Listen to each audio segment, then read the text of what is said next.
अध्याय 9। शिवाजी का राज्याभिषेक और उसके बाद 1674 से 1676। शिवाजी राज्याभिषेक क्यों चाहते थे? शिवाजी और उनके मंत्रियों को लंबे समय से उनके राज्याभिषेक न होने के व्यावहारिक नुकसान का एहसास था। यह सच है कि उन्होंने कई जमीनें जीती थीं और बहुत धन इकट्ठा किया था। उनके पास एक मजबूत सेना और नौसेना थी और एक स्वतंत्र शासक की तरह वे लोगों पर जीवन मरण की शक्तियां रखते थे। लेकिन सैद्धांतिक रूप से उनकी स्थिति एक प्रजा की थी। मुगल सम्राट के लिए वे एकमात्र जमींदार थे, आदिल शाह के लिए वे एक जागीरदार के विद्रोही पुत्र थे। वे किसी भी राजा के साथ राजनीतिक स्थिति की समानता का दावा नहीं कर सकते थे। और फिर जब तक वे एकमात्र निजी प्रजा थे, तब तक वे अपनी पूरी वास्तविक शक्ति के साथ उन लोगों की वफादारी और भक्ति का दावा नहीं कर सकते थे जिन पर वे शासन करते थे। उनके वादों में किसी राज्य के प्रमुख के सार्वजनिक दायित्वों की पवित्रता और निरंतरता नहीं हो सकती थी। वह किसी संधि पर हस्ताक्षर नहीं कर सकता था, कोई जमीन नहीं दे सकता था जिसकी कानूनी वैधता और स्थायित्व का आश्वासन हो। उसकी तलवार से जीते गए क्षेत्र उसकी वैध संपत्ति नहीं बन सकते थे, चाहे उन पर उसका कब्जा कितना भी अविचलित क्यों न हो। व्यवहारिक रूप से उसके अधीन रहने वाले या उसके झंडे तले सेवा करने वाले लोग उस देश के पूर्व शासक के प्रति अपनी निष्ठा नहीं त्याग सकते थे और न ही यह सुनिश्चित कर सकते थे कि उनकी आज्ञाकारिता के कारण उन्हें राजद्रोह के आरोप से छूट मिली है। उसकी राजनीतिक रचना के स्थायित्व के लिए यह आवश्यक था कि उसे एक शासक के कार्य के रूप में मान्य किया जाए। यह भी स्पष्ट है कि भोंसलाओं के उदय ने अन्य मराठा परिवारों में, जो कभी सामाजिक स्थिति में उनके बराबर थे, बहुत ईर्ष्या पैदा की। इन लोगों ने शिवाजी के सेवक के रूप में उनके अधीन रहने से इनकार करके खुद को सांत्वना दी, औरंगजेब या आदिल शाह के वफादार होने का दावा किया और शिवाजी को एक नवोदित विद्रोही और हड़पने वाला कहकर उनका उपहास किया। उनकी नजरों में उनकी स्थिति सुधारना जरूरी था। औपचारिक राज्याभिषेक से ही उन्हें पता चल सकता था कि वह एक राजा थे और इसलिए उनसे श्रेष्ठ थे और उन्हें बीजापुर और गोलकुंडा के शासकों के साथ समान व्यवहार करने में सक्षम बनाया जा सकता था। गागा भट्ट द्वारा शिवाजी को क्षत्रिय के रूप में मान्यता दी गई। लेकिन इस आदर्श को साकार करने में एक अजीब बाधा थी। प्राचीन हिंदू शास्त्रों के अनुसार केवल क्षत्रिय जाति का ही सदस्य कानूनी रूप से राजा के रूप में ताज पहनाया जा सकता है और हिंदू प्रजा का सम्मान प्राप्त कर सकता है। भोंसला आमतौर पर न तो क्षत्रिय थे, न ही किसी अन्य द्विज जाति के, बल्कि वे उस भूमि के निवासी थे, जैसा कि शिवाजी के परदादा को आज भी याद किया जाता है। ऐसे शूद्र सामान्य वंश से उत्पन्न एक नवोदित व्यक्ति अरलश्त न्याय के अधिकारों और सम्मान की आकांक्षा कैसे कर सकता है? भारत के सभी भागों के ब्राह्मण शिवाजी के राज्याभिषेक में तभी उपस्थित होते और आशीर्वाद देते जब उन्हें आधिकारिक रूप से क्षत्रिय घोषित किया जाता। इसलिए सबसे पहले एक पंडित का समर्थन प्राप्त करना आवश्यक था, जिसकी विद्वता की प्रतिष्ठा उसके द्वारा प्रतिपादित विचारों के सभी विरोधों को शांत कर दे। ऐसा ही एक व्यक्ति बनारस के विश्वेश्वर में पाया गया, जिसका उपनाम गगा भट्ट था, जो उस समय जीवित सबसे महान संस्कृत धर्मशास्त्री और विवादवादी थे। 4 वेदों, 6 दर्शनों और हिंदुओं के सभी धर्म ग्रंथों के ज्ञाता थे और लोकप्रिय रूप से उस युग के ब्रह्मदेव और व्यास के रूप में जाने जाते थे। कुछ समय तक रुकने के बाद वह आज्ञाकारी हो गया। चतुर सचिव बालाजी अवजी और शिव के अन्य प्रतिनिधियों द्वारा गढ़ी गई भोंसला वंशावली को स्वीकार कर लिया और घोषणा की कि वह राजा शुद्धतम नस्ल का क्षत्रिय था, जो उदयपुर के महाराणाओं के अखंड वंश से आया था, जो पौराणिक नायक रामचंद्र के सौर वंश के एकमात्र प्रतिनिधि थे। उसके साहसिक लेकिन दरबारी नृवंश विज्ञान संबंधी सिद्धांत को भारी शुल्क देकर पुरस्कृत किया गया और उसे महाराष्ट्र आने और शिव के राज्याभिषेक में महायाजक के रूप में कार्यभार संभालने का निमंत्रण दिया गया। वह सहमत हो गया और उसके आगमन पर उसका स्वागत किया गया। एक मुकुटधारी सिर की तरह शिव और उसके सभी अधिकारी सतारा से कई मील आगे बढ़कर उसे लेने आए।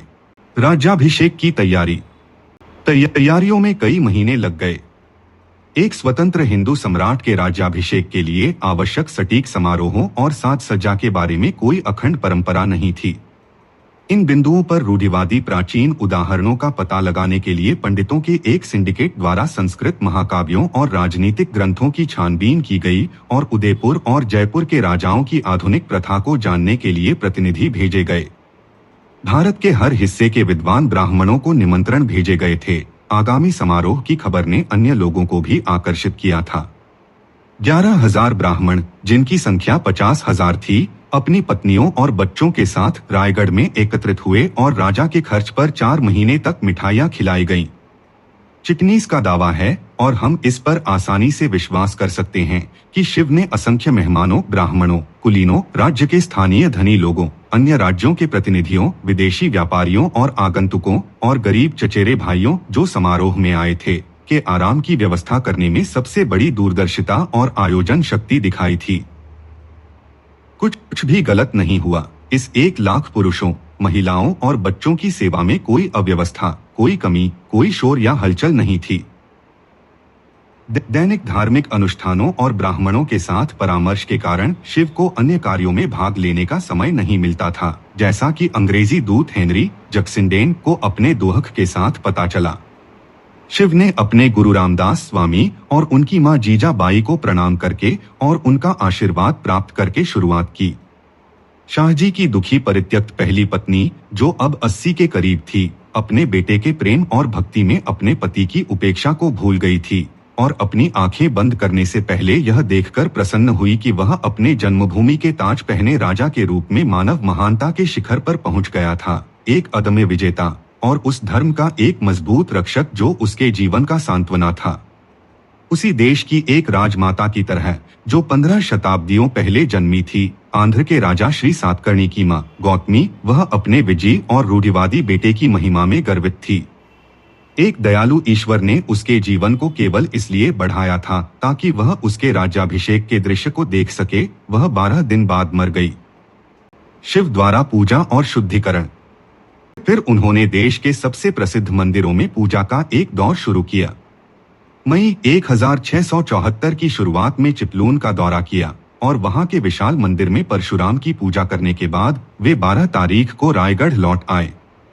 4 दिन बाद वे फिर से प्रतापगढ़ में स्थापित भवानी देवी की पूजा करने के लिए निकल पड़े, क्योंकि तुलजापुर की प्राचीन भवानी उनकी पहुंच से बाहर थी। इस मूर्ति को उन्होंने 1.25 मन वजन का शुद्ध सोने का एक छत्र, लगभग 56,000 रुपए मूल्य का, और कई अन्य महंगे उपहार भेंट किए। 21 तारीख की दोपहर में रायगढ़ लौटकर वे वहां भक्ति में डूब गए। अपने पारिवारिक पुरोहित बालम भट्ट प्रभाकर भट्ट उपाध्याय के पुत्र के मार्गदर्शन में उन्होंने कई दिनों तक महादेव, भवानी और अन्य स्थानीय देवताओं की पूजा की। लेकिन उनके राज्याभिषेक से पहले एक बड़ा दोष दूर करना पड़ा। उन्हें सार्वजनिक रूप से शुद्ध किया जाना था और क्षत्रिय बनाया जाना था। 28 मई को उन्होंने अपने पूर्वजों और इतने लंबे समय तक क्षत्रिय संस्कारों का पालन न करने के अपने पाप के लिए प्रायश्चित किया, और गागा भट्ट ने उन्हें जनेऊ पहनाया, जो उत्तर भारत के शुद्ध क्षत्रियों की तरह द्विज जातियों का विशिष्ट चिन्ह है। अगला कदम उन्हें मंत्र, पवित्र श्लोक सिखाना और क्षत्रिय जाति के नियमों में दीक्षित करना था। शिवाजी ने बहुत तार्किक रूप से मांग की कि एक सच्चे हिंदू राजा के दीक्षा और राज्याभिषेक के लिए उपयुक्त सभी वैदिक श्लोक उनके सामने उच्चारित किए जाएं, क्योंकि क्षत्रिय पवित्र द्विज जातियों में से एक हैं। इसलिए एक स्वीकृत क्षत्रिय के रूप में उन्हें ब्राह्मणों के समान वैदिक मंत्रों का प्रयोग करने का अधिकार था। इस पर एकत्रित ब्राह्मणों में विद्रोह हो गया, जिन्होंने दावा किया कि आधुनिक युग में कोई सच्चा क्षत्रिय नहीं है और ब्राह्मण ही अब जीवित बची एकमात्र द्विज जाति थी। यहाँ तक कि गागा भट्ट भी आम विरोध से घबरा गए और उन्होंने वैदिक मंत्रोच्चार छोड़ दिया और राजा को केवल द्विजों के जीवन के एक संशोधित रूप में दीक्षा दी। इस संबंध में उन्हें ब्राह्मणों के समकक्ष रखने के बजाय यह शुद्धिकरण और उसका परिणाम जनेऊ धारण बड़े समारोह के साथ किया गया। ब्राह्मणों में भारी मात्रा में धन वितरित किया गया, जिसमें अकेले गागा भट्ट को 7,000 हून और भीड़ को 17,000 हून मिले। अगले दिन शिव ने अपने जीवन काल में किए गए पापों का प्रायश्चित किया, जानबूझकर या अनजाने में। उन्हें 7 धातुओं सोना, चांदी, तांबा, जस्ता, टिन, सीसा और लोहे के साथ साथ उत्तम लिनन, कपूर, नमक, कील, जायफल और अन्य मसाले, मक्खन, चीनी, फल और सभी प्रकार के खाद्य पदार्थों, पान के साथ अलग अलग तौला गया। और उनमें देशी शराब भी शामिल थी। ये सभी धातुएं और उनके शरीर के वजन के बराबर अन्य वस्तुएं, साथ ही 1,100 और राज्याभिषेक के बाद एकत्रित ब्राह्मणों में बांट दी गईं। लेकिन इससे भी उनका लालच शांत नहीं हुआ। 2 विद्वान ब्राह्मणों ने बताया कि शिव ने अपने आक्रमणों के दौरान ब्राह्मणों, गायों, स्त्रियों और बच्चों की हत्या वाले शहरों को जला दिया था। वह इस पाप से मुक्त हो सकते थे, एक कीमत देकर। उनके लिए सूरत या करिंजा की लूट में मारे गए पुरुषों और स्त्रियों के जीवित रिश्तेदारों को मुआवजा देना जरूरी नहीं था। अगर वह कोंकण और देश के ब्राह्मणों की जेब में पैसा डाल देते तो यह काफी होता। इस क्षमादान की मांग की गई कीमत केवल 8,000 हून थी और शिव इस तुच्छ राशि का भुगतान करने से इनकार नहीं कर सकते थे। शिवाजी के राज्याभिषेक का दृश्य। इस प्रकार स्वर्ण से उनकी सभी अयोग्यताएं दूर कर दी गईं और अब वास्तविक राज्याभिषेक आरंभ हुआ। 5 जून को भव्य समारोह की पूर्व संध्या थी। इसे आत्मसंयम और शरीर के तप में बिताना था, जैसे शूरवीरता के युग में शूरवीरता से पहले जागरण की रात्रि बिताई जाती थी।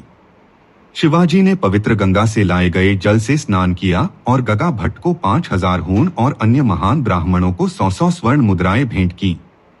संभवतः वह दिन उपवास में बीता। अगले दिन 6 जून 1674 राज्याभिषेक हुआ। प्रातः बहुत जल्दी उठकर शिवाजी ने अनिष्ट निवारण हेतु आयोजित अनुष्ठानों के बीच स्नान करके स्वयं को तैयार किया, अपने कुल देवताओं की पूजा की, अपने कुल पुरोहित गगा भट्ट और अन्य प्रतिष्ठित ब्राह्मणों के चरणों की वंदना की, जिन्हें आभूषण और वस्त्र भेंट किए गए। एक हिंदू राजा के राज्याभिषेक के आवश्यक अंग हैं उसे नहलाना, अभिषेक और उसके सिर पर राजसी छत्र धारण करना, छत्रधारण। शुद्ध श्वेत वस्त्र धारण किए, फूलों की माला, सुगंधित सार और स्वर्ण आभूषण पहने शिव स्नान के लिए नियत स्थान पर गए।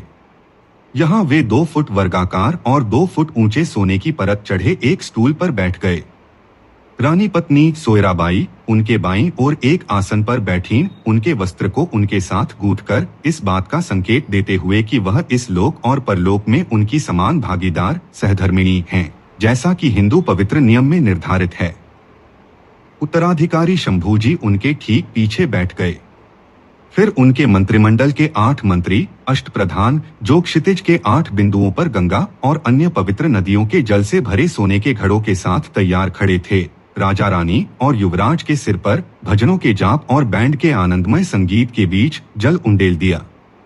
16 शुद्ध वस्त्रधारी ब्राह्मण पत्नियां, जिनमें से प्रत्येक ने सोने की थाली में 5 दीपक रखे थे, बुरी शक्तियों को दूर भगाने के लिए उनके सिर के चारों ओर दीपक लहराए। फिर शिवाजी ने अपना वस्त्र बदलकर राजसी लाल रंग का वस्त्र धारण किया, जिस पर सोने की कढ़ाई की गई थी, चमचमाते रत्नों और सोने के आभूषणों से जड़ा था। एक हार, फूलों की माला और मोतियों की लड़ियों और लटकनों से सजी एक पगड़ी पहनी थी। अपनी तलवार, ढाल, धनुष और बाणों की पूजा की और फिर से अपने बड़ों और ब्राह्मणों को प्रणाम किया। फिर ज्योतिषियों द्वारा चुने गए शुभ मुहूर्त पर उन्होंने सिंहासन कक्ष में प्रवेश किया। राज्याभिषेक कक्ष को हिंदू रीति रिवाजों के अनुसार निर्धारित 32 प्रतीकात्मक आकृतियों और विभिन्न शुभ पौधों से सजाया गया था। ऊपर सोने के कपड़े का एक शामियाना बिछा हुआ था, जिस पर मोतियों की लड़ियां लटक रही थीं। फर्श मखमल से ढका हुआ था। बीच में एक भव्य सिंहासन रखा था, जिसे महीनों की निरंतर मेहनत के बाद एक राजा के योग्य ढंग से बनाया गया था। अगर हम सभासद के इस कथन को खारिज भी कर दें कि इसमें 32 मन सोना 14 लाख रुपए मूल्य का था, तो भी हमें अंग्रेज पर्यवेक्षक की इस रिपोर्ट को स्वीकार करना होगा कि यह समृद्ध और आलीशान था। आधार स्पष्ट रूप से सोने की परत से मढ़ा हुआ था और 8 कोनों पर खड़े 8 स्तंभ भी, जो रत्नों और हीरों से और भी अधिक अलंकृत थे। वे अत्यंत समृद्ध स्वर्ण कढ़ाई से बने एक छत्र को सहारा देते थे, जिसमें मोतियों की लड़ियां लटकनों और तोरणों में लटकी हुई थीं, जिनमें बीच बीच में चमकदार रत्न जड़े हुए थे। शाही आसन के आवरण प्राचीन हिंदू तप और आधुनिक मुगल विलासिता का एक विचित्र मिश्रण थे। नीचे बाघ की खाल और ऊपर मखमल। सिंहासन के दोनों ओर राजसी और सरकारी प्रतीक सोने से मढ़े भालों से लटके हुए थे। दाईं ओर एक और बहुत बड़े दांतों वाली सोने की 2 बड़ी मछलियों के सिर थे और बाईं ओर कई घोड़ों की पूंछ, तुर्कों में राजसी प्रतीक, और एक बहुत ही महंगे भाले पर समान रूप से संतुलित सोने के तराजू, न्याय का प्रतीक थे। ये सभी मुगल दरबार से नकल किए गए थे। महल के द्वार पर दोनों ओर पत्तों के गुच्छों से ढके पानी से भरे घड़े रखे थे और साथ ही 2 युवा हाथी और 2 सुंदर घोड़े, सोने की लगाम और समृद्ध साज सज्जा के साथ। हिंदू मान्यताओं के अनुसार ये बाद वाले शुभ प्रतीक थे। जैसे ही शिवाजी सिंहासन पर बैठे, रत्नजड़ित सोने के छोटे कमल और सोने और चांदी से बने विभिन्न अन्य फूल इकट्ठी भीड़ पर बरसाए गए। 16 ब्राह्मण विवाहित महिलाओं ने फिर से नवसिंहासनस्थ सम्राट के चारों ओर दीपों को शुभ रूप से लहराया। ब्राह्मणों ने पवित्र श्लोकों का पाठ करते हुए और राजा को आशीर्वाद देते हुए अपनी आवाजें उठाईं, जिन्होंने बदले में उन्हें प्रणाम किया। भीड़ ने कानफोड़ू विजय, शिवराज की विजय के नारे लगे। सभी वाद्य यंत्र बजने लगे और संगीतकार एक साथ गाने लगे। पूर्व व्यवस्था के अनुसार राज्य के प्रत्येक किले के तोपखाने ने ठीक इसी समय अपनी सभी तोपों से गोले दागे। महाधर्माध्यक्ष गागा भट्ट आगे बढ़े, अपने सिर पर मोतियों से जड़े सोने के कपड़े की शाही धूप छाया धारण की और उन्हें शिव छत्रपति या सर्वोच्च शासक शिव कहकर पुकारा। ब्राह्मण आगे बढ़े और उनके सिर पर आशीर्वाद बरसाया।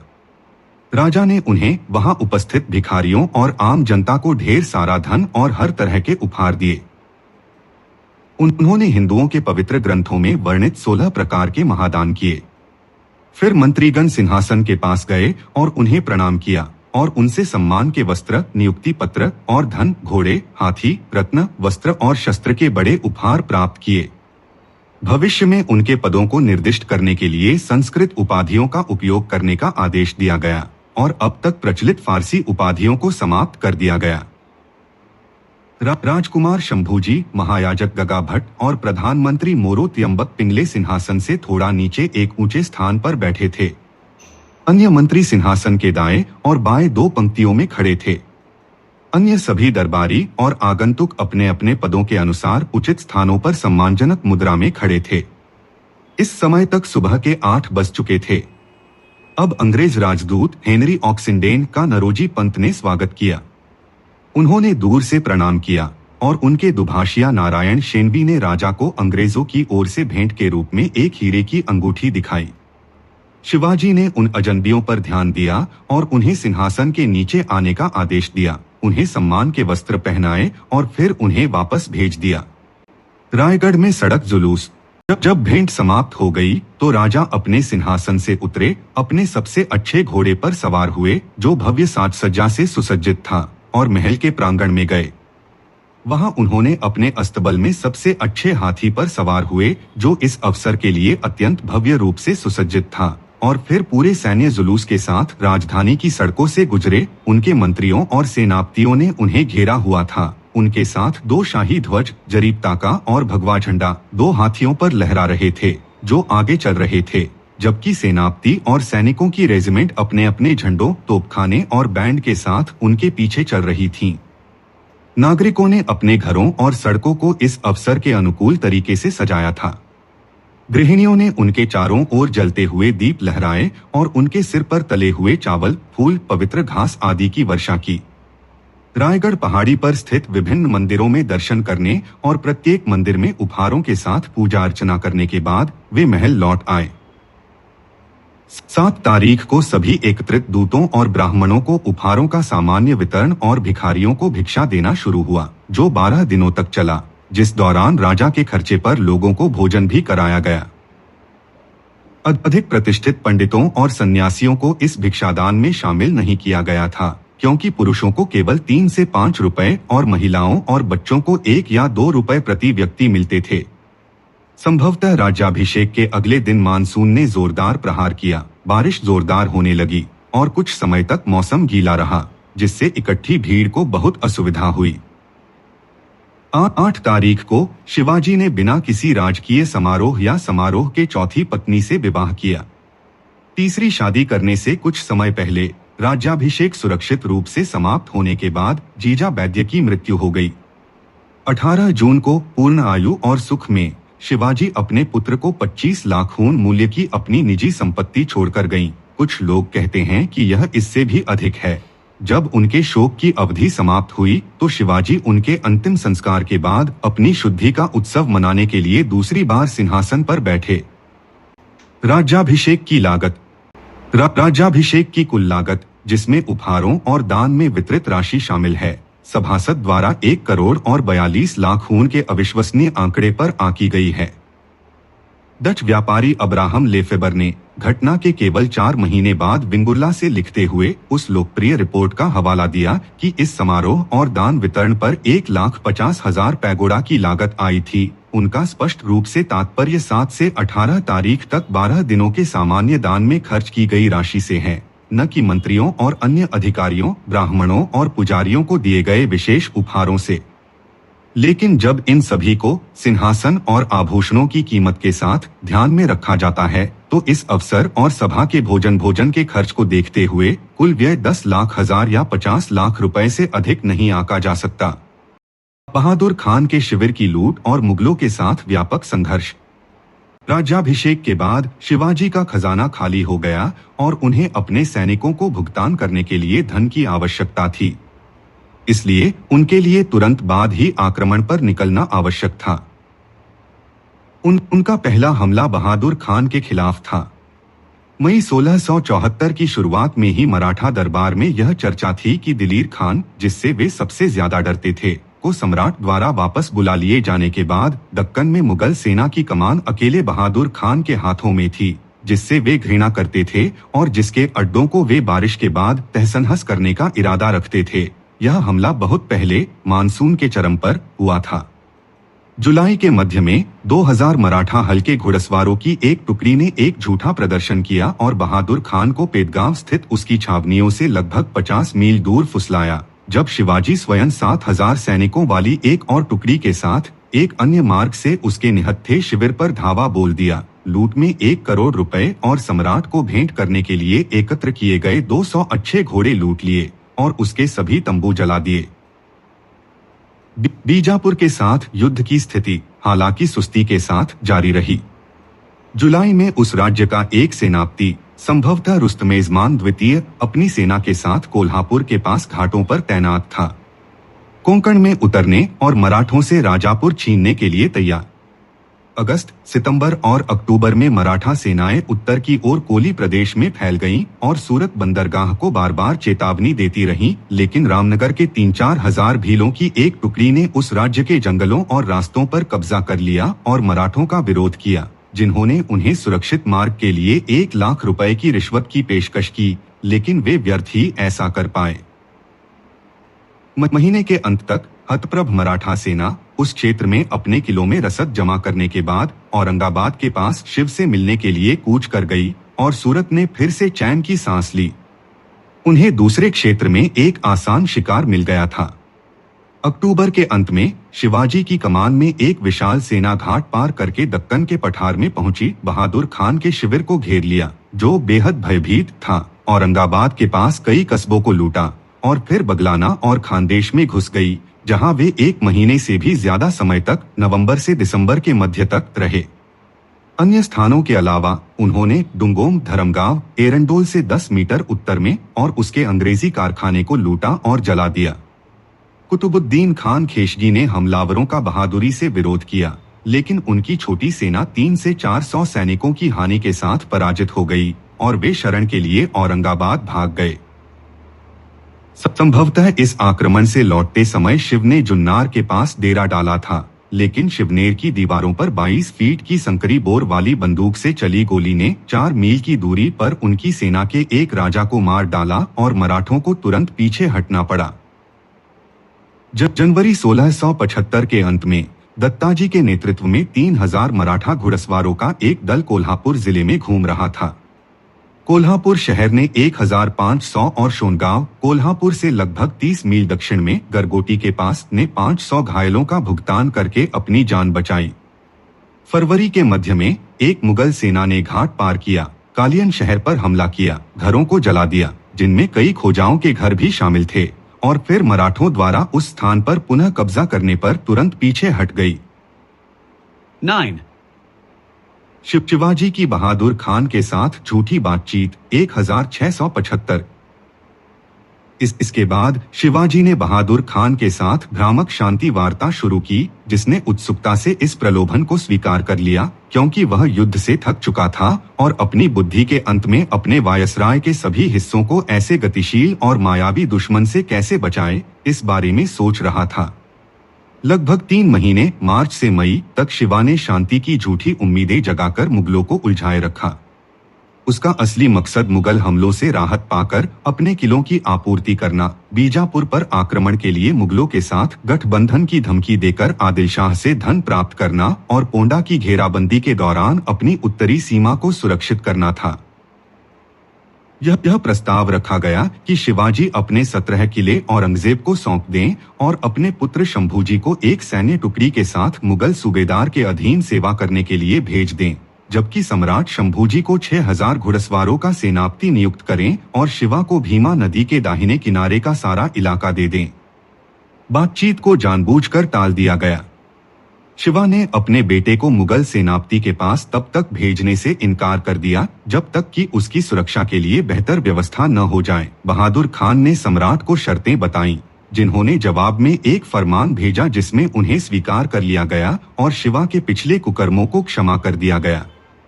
फिर वायसराय ने शिवाजी के पास फरमान प्राप्त करने और किले सौंपने के लिए दूत भेजे, लेकिन इस समय तक जुलाई 1675 पोंडा पर कब्जा कर लिया गया था।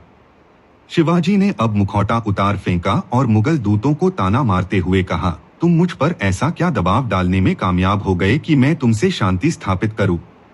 यहाँ से जल्दी चले जाओ, वरना तुम्हारी बदनामी होगी। बहादुर खान इस तरह से मात खा जाने पर शर्मिंदा और अपनी मूर्खतापूर्ण भोलापन और कूटनीतिक हार को किसी शानदार सफलता से ढकने के लिए उत्सुक, जल्दी से बीजापुरी वजीर खवास खान के साथ शिवा पर संयुक्त युद्ध के लिए एक समझौता कर लिया। और औरंगजेब ने इस विचार को स्वीकार कर लिया और कहा जाता है कि उसने बीजापुर से 1 साल का कर देने की पेशकश की, अगर वह राज्य उसके वायसराय के साथ मिलकर शिवा पर 2 तरफ से हमला करने में दिल से सहयोग करे। लेकिन खवास खान को उखाड़ फेंकने और बहलोल खान द्वारा राजसत्ता पर कब्जा करने 11 नवंबर ने इस योजना को विफल कर दिया और इसके तुरंत बाद मुगल आदिलशाही दरबार में गुटबाजी के भंवर में फंस गए। इस बीच जब मुगल वायसराय इन शांति प्रस्तावों से निष्क्रिय हो रहा था और शिव पोंडा की घेराबंदी की ओर तेजी से बढ़ रहा था, उसने कोल्हापुर पर कब्जा कर लिया, लेकिन रायबाग में असफल रहा। थोड़ी देर बाद उसकी सेना की एक और टुकड़ी पूर्व की ओर बढ़ी और बीजापुर और गोलकुंडा क्षेत्रों, विशेष रूप से यादगिरी और हैदराबाद के पास के 2 कस्बों को लूटा और बहुत सारा धन लूट लिया। इसके अलावा कई अमीर लोगों को भी फिरौती के तौर पर बंदी बना लिया। उसी समय उसके आदमियों ने पुर्तगाली क्षेत्र में कुकुली और वेरुड़ा को लूटा। इस वर्ष के उत्तरार्ध में अन्य मराठा गतिविधियों का वर्णन दक्षिण कोंकण और कनारा के अध्याय में किया जाएगा। मुगलों के साथ युद्ध पुनः प्रारंभ हुआ और बीजापुर के साथ एकीकरण। नवंबर में औरंगजेब द्वारा कड़ी निंदा किए जाने पर बहादुर खान ने कालियान की ओर कूच किया और उत्तरी कोंकण में शिवा पर कड़ा दबाव डाला। अगले वर्ष 1676 जनवरी में एक मराठा सेना औरंगाबाद के पास फैल गई, लेकिन बहादुर ने हल्के हथियारों और बिना किसी तंबू के पेड़गांव से तेजी से कूच किया, राजधानी से 28 मील दूर लासूर के पास नाविकों को हराया और उन्हें जुन्नार की ओर वापस खदेड़ दिया। इस समय शिवा गंभीर रूप से बीमार पड़ गए और अगले 3 महीने सतारा में रोगशैया पर बिताए। मार्च के अंत में उनके पूर्ण स्वस्थ होने की घोषणा की गई। मराठों ने अप्रैल में बीजापुर से 43 मीटर पश्चिम में अठनी को लूट लिया। बीजापुर में दक्कनी और अफगान दलों के बीच छिड़ा गृहयुद्ध शिवाजी के लिए एक अवसर था। मई के आरंभ में हमें उनके बारे में सुनने को मिला कि उन्होंने बिना किसी बाधा या खतरे के 4000 घुड़सवारों को इधर उधर भटकते हुए, लूटपाट करते हुए भेजा था। मई में उनके प्रधानमंत्री मोरो त्रिम्बक ने रामनगर के राजा को उनके देश से खदेड़ दिया और सूरत से 3 दिन की दूरी पर पिंडोल और पाइनका पर कब्जा कर लिया। लेकिन मानसून निकट होने के कारण उन्होंने जिले में 4000 सैनिकों को तैनात कर दिया और महीने के अंत में अपनी शेष सेना के साथ रायगढ़ चले गए। 31 मई को बहादुर खान ने बीजापुर के विरुद्ध एक जोरदार और लंबा अभियान शुरू किया, जहां अफगान गुट ने सरकार पर कब्जा कर लिया था। इसका परिणाम यह हुआ कि नए शासक बहलोल खान को शिव की बाहों में धकेल दिया गया और जुलाई में हमें गोलकुंडा के मंत्री मदन्ना की मध्यस्थता से दोनों के बीच शांति स्थापित होने की सूचना मिलती है। इस संधि की शर्तें यह थीं कि आदिलशाही सरकार शिवा को 3 लाख रुपए उपहार के रूप में और मुगलों से सुरक्षा के लिए प्रतिवर्ष 1 लाख खून अनुदान के रूप में देगी और उसे कृष्णा नदी से पूर्व की ओर घिरे देश, जिसमें कोल्हापुर जिला भी शामिल था, पर कब्जा करने की पुष्टि करेगी। लेकिन यह संधि अल्पकालिक थी, क्योंकि गृहयुद्ध से तबाह और लगभग प्रतिदिन सत्ता परिवर्तन के अधीन राज्य में कोई भी नीति टिकाऊ नहीं हो सकती थी। शिवाजी को इस सहायक संधि के टूटने का जरा भी मलाल नहीं था। उनकी नजरें कहीं और टिकी थीं और इस वर्ष 1676 के अंत में वे अपने जीवन के सबसे बड़े अभियान कर्नाटक पर आक्रमण पर निकल पड़े।